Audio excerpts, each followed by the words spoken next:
ចិនចង់បានក៏យ៉ាងមករួមជាគ្នាតែតែអូនមេតា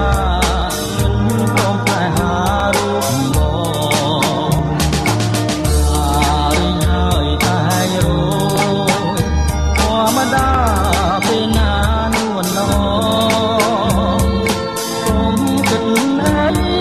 ថ្លៃនាងបងព្រោះតែផងមានណាថ្មីសូមមកនាងសិនឲ្យច្បាស់